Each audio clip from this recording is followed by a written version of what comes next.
Hi, my name is Kevin Noel.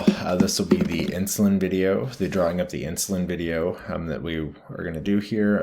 So the first thing that we want to do is verify the healthcare provider's orders.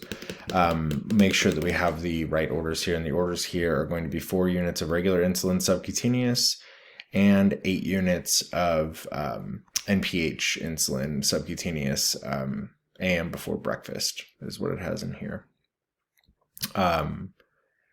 So what we're going to do is, after we verify that, we're going to do the 6 rights of medication, which is the right patient, right drug, right dose, right time, and right documentation. We want to verify all those and make sure that we have everything correct. That way we are not giving the wrong patient the wrong medication or double dosing or anything like that. We're going to check the medication order in the electronic health record system and make sure that everything is correct. That's our second check, just to make sure that we have everything correct, especially with insulin. You got to be very, very careful.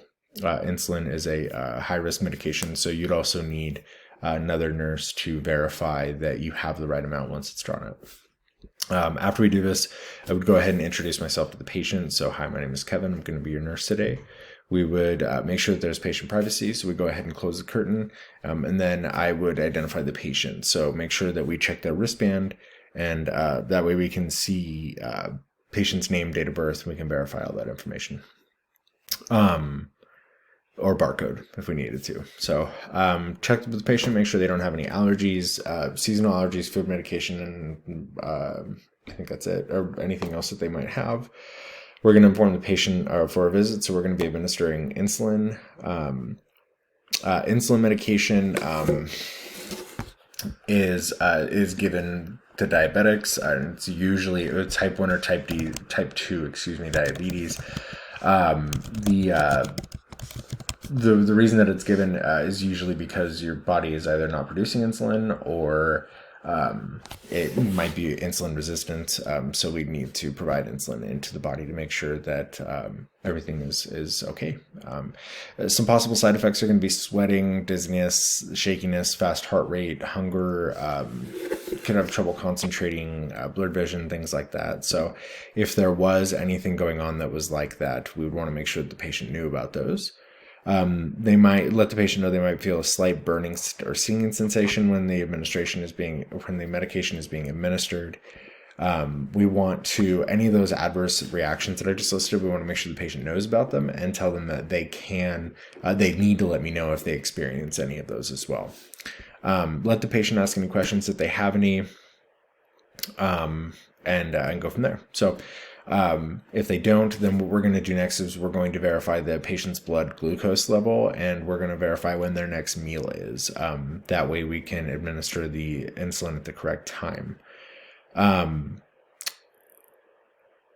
So for this particular insulin, we're going to be using regular insulin and then NPH insulin. We would want to verify everything in the medication administration record to make sure that everything is accurate. When we're mixing short-acting insulin with an intermediate-acting insulin, we'd want to verify the orders as well.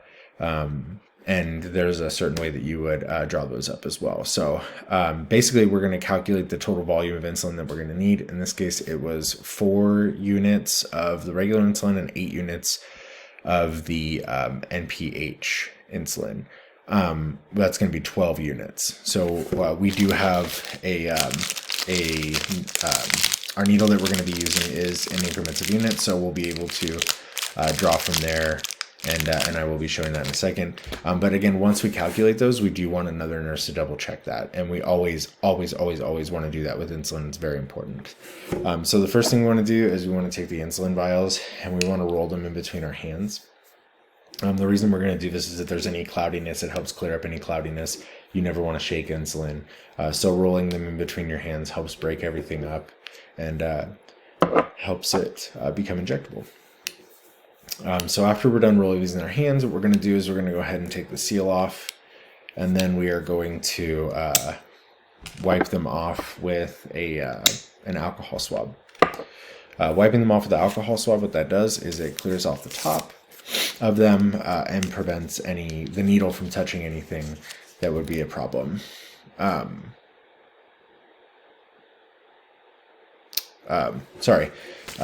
would need to perform hand hygiene and put on clean gloves. I'm not sure where I missed that, but going ahead.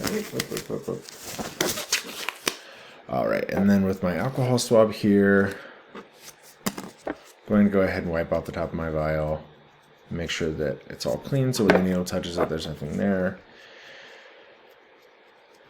All right.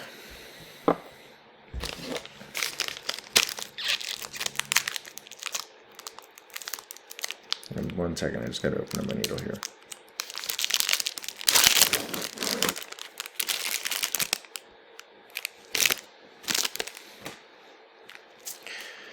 All right, so we're going to go ahead and take the top off, put our safety on. So what we're going to do is we're going to pull back on the plunger, and we're going to, for the prescribed dose of intermediate acting insulin, sorry, which is the regular insulin, which is going to be 4. So we'd want to pull back. So there's 4 units showing 1, 2, 3, 4. I'm not sure if you can see that, but that is 4 on there. It's right below the 5. And then,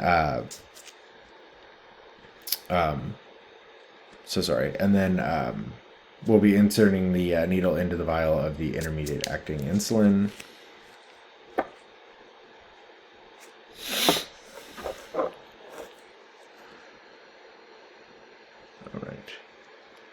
And when we're going into the intermediate insulin, what we're going to do actually is we're going to be doing the NPH insulin second, but we want to get the air into the bottle first. So we'll be doing 8. We're doing 8 units of that. So we're going to want to go ahead and insert that in here. And we don't want to let that touch the insulin because that would cause contamination. So we insert the air into there, and then we're going to go ahead and withdraw this 4, which is what we're going to do for the regular insulin. All right. And then we're going to insert this into the short-acting insulin, and then we're going to go ahead and withdraw 4 units of the short-acting insulin. Okay.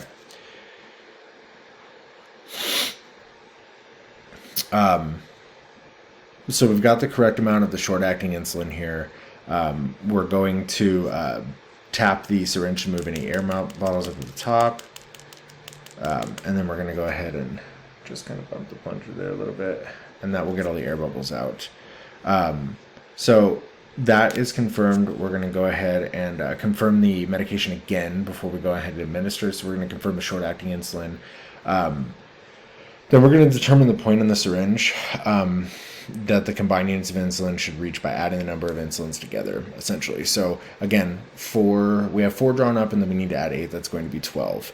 We're going to verify the combined dose again in the MAR, the medical administration record, and then we're going to put this back into the intermediate acting, so the NPH here. I'm going to go ahead and put that back in. We're going to make sure you don't want to push the plunger because you don't want to get the insulin into the other vial as well. So we want to carefully draw the NPH now. We're going to bring that up to 12 units here.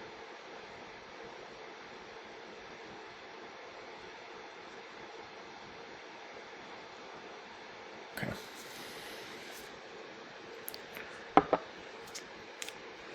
All right, we do not want to overdraw. It's very, very, very important that we don't overdraw with insulin. Insulin can be very deadly. So I can't see if you can see there, but that's 12. 12. Okay.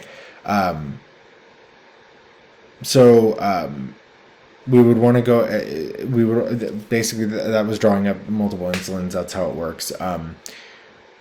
if this was not made next to the bedside table, we would want to make sure that we label the syringe and the dose to make sure that we have that down and it's all taken care of. And that is it.